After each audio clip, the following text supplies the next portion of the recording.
Right now, let's turn our attention to Liberal Democrat and Foreign Affairs spokesman, Liberal MPP Chukka Umunna. Good morning to you. Morning, Julia. Good morning.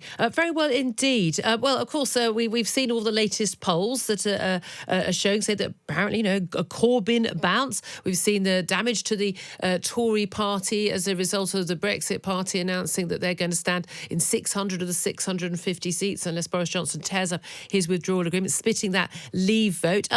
Things are looking good for the Liberal Democrats, aren't they? Well, we go into this general election with our strongest foundations and the strongest set of election results we've had probably since the party was created in 1988. So we're bullish, we're confident. We've got a very clear, distinct position on Brexit. As you know, you and I talk about it all the time when I come on your show. We want to stop Brexit altogether, which is not the case with the two main parties. But I think one thing we can all agree on, regardless of where your allegiance is, whether you're a Leave or Remain voter, is that you're a brave person if you try and make predictions about what will happen on December the 12th, given we've still got a long 4 to 5 weeks to go of this campaign. And if the last general election taught us anything, it's that general elections don't always go the way that you think they will. I think we're in uncharted territory now. We can absolutely all agree on that. Now, it does appear, though, that the Remain vote is going to be split between Labour and the Liberal Democrats. And to say Jeremy Corbyn getting a bit of a poll bounce, that might be bad for you. Of course, your party's been looking at doing a pact over about 60 different seats to repeat the success you had in the Brecon by-election, which when the Leave vote was split between the Tories and a few much smaller vote going to the Brexit party, led to you winning that seat. So doing a deal with the Green Party and Plaid. I would imagine, other than maybe a couple of seats there, that's basically going to benefit the Liberal Democrat Party, isn't it? Well, ultimately, we are, it did work in Brecon and Radnorshire. I think the first thing to say is, the Liberal Democrats and the other parties involved, the Greens and Plaid, are not like kind of top-down organisations in the way that, say, Labour and the Tories are. I obviously know the Labour Party quite well, having been a member of it for 20 years. So these things can only work if you get buy-in from local parties where appropriate. And we've always been clear, stopping Brexit is the number one priority. It comes before absolutely everything else. And so where it's appropriate to do these kinds of arrangements, we're open to considering it. But as I said, the local party has a huge say in it. But we've shown in Brecon and Radnorshire that sometimes where you do these things, it can work. One thing I would just say, in terms of the Remain vote, in the end, the parties involved are parties that are committed to stopping Brexit. Jeremy Corbyn's not committed to stopping Brexit, although I know lots of people in the Labour Party do want that to happen. But it's interesting you talk about, your main policy is stopping Brexit. It does. Well, hang on. I said the. Just to be clear about that, I did say that the main priority. I understand. Apologies, sir. But there is. But I genuinely get on with dealing the real issues in this country, because I look at the problems in the constituencies I represent at the moment. Knife crime, overcrowded housing, an NHS that's underfunded, Brexit, and the complete consumption it has taken up of the political bandwidth has stopped us being able to actually deal with those issues. But hold on a minute, Chukka. But this is the thing, isn't it? It's actually, I genuinely don't know, and I'm a political journalist, I don't know any other policies that the Liberal Democrats have, because all that we ever talk about with the Liberal Democrats, and all the Liberal Democrats ever choose to talk about, is stopping Brexit. Given that realistically, again, let's not make predictions about what happens on December the 12th, but I think one thing we can say would be unlikely would be that we have a Liberal Democrat government, a majority government, and therefore revoking of Article 50. If you did have the balance of power in the next election, as a result of the next election, and we ended up having a second referendum, we would still be talking about Brexit in about a year's time, and more than a year's time, in which case the issues like knife crime, like the NHS and things, would still be on the back burner. Well, first of all, I'm not going to dispute the fact that we'll still be talking about Brexit this time next year. We'll probably still be talking about it this time in 5 years, regardless of what actually happens. So I don't disagree with you on that, Julia. But I think the point is that you need a resolution of the whole issue. What we're proposing will actually resolve that issue. And look, fair cop. I don't accept that the party doesn't stand for anything other than stopping Brexit. I'll tell you something I've discovered since joining the Liberal Democrats is, my gosh, the party loves policy. And you're going to come across a huge amount of it through this campaign. We're making a number of announcements this week alone on what our future plans are. So watch this space on that. And I'd be very happy to come and talk to you about our plans on Yeah. the NHS, housing, how we deal with the climate emergency. We're happy to how hear we from make all sure everyone parties. feels safe in the future. Let's talk about something that the Liberal Democrats won't be part of, and this is this very first leaders' debate on ITV on the 19th of November. Joe Swinson yesterday basically accused the ITV and Jeremy Corbyn and Boris Johnson of basically a sexist stitch-up in not allowing her as part of the leadership debates. Is that really, playing the woman card on this issue, is that really fair? I think it's absolutely fair. I think it is discriminatory. I think it is undemocratic, and I think it is wrong.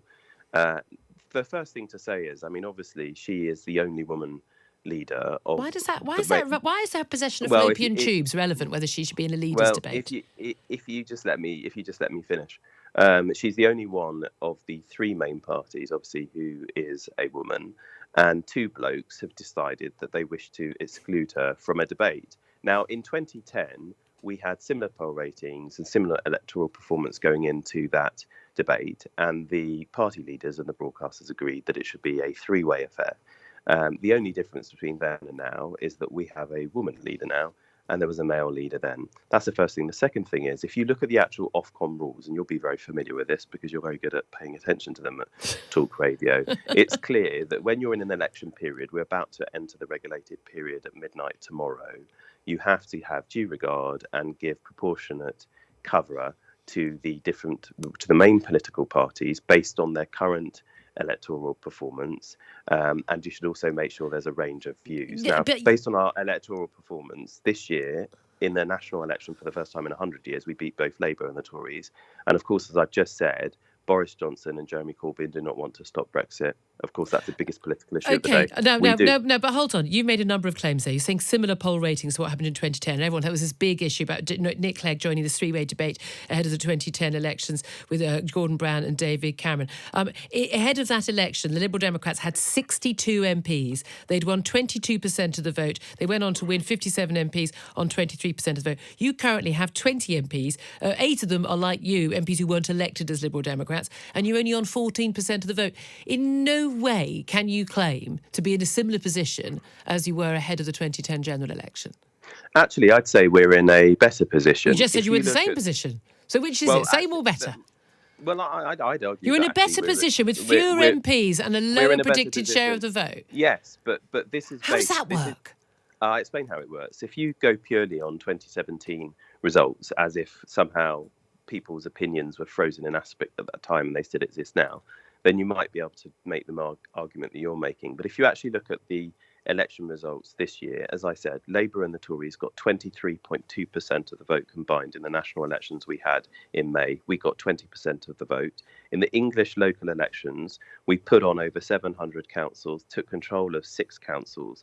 Labour and the Tories, between them, lost over 1,400 councillors, and they lost control of 50 councils as well. We're polling in the range of what we scored in the local and European elections. That is higher than the average poll rating going into the 2010 election. And of course, as I said, the Ofcom rules require you to have due regard to the range of views. Yeah, but it's due regard to the rating, recent elections, and it's a balancing act. But the reality is, no political party has ever, and we are in uncharted territory, but no political party has ever gone from 20 MPs to 320 odd MPs in one election. That would be nothing in the polls suggest that you'll do that. No one. Your shadow cabinet meetings, don't tell me you're sitting there going, yeah. So when Joe Swinson is prime minister, I mean, let's be realistic about this.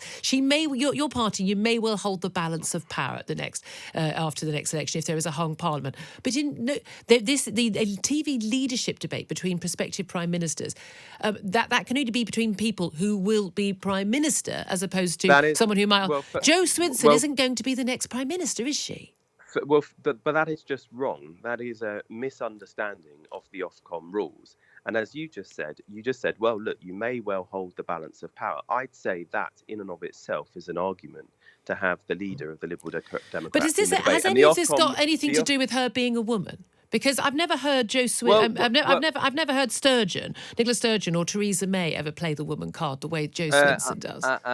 Nicola, I believe she has actually, and the last time that there was a dispute around this, the SNP threatened to injunct the broadcaster concerned, and they therefore changed. But it wasn't because Nicola Sturgeon was a woman. It was part of the argument that the SNP made at the time. I forget which election it was. I can't remember if it was 2015 or 2017. Forgive me, There've been a but lot of them. it was definitely part of the argument. But lawfully, you have to give due regard, as I said, to current and immediate past electoral performance of the parties under the Ofcom rules. And secondly, most importantly, too, you have to have regard to the range of views. And if you've got two leaders who do not want to stop Brexit in a debate where we know at least a third of the nation wants to abandon Brexit altogether, clearly Okay. what they are doing there is unlawful.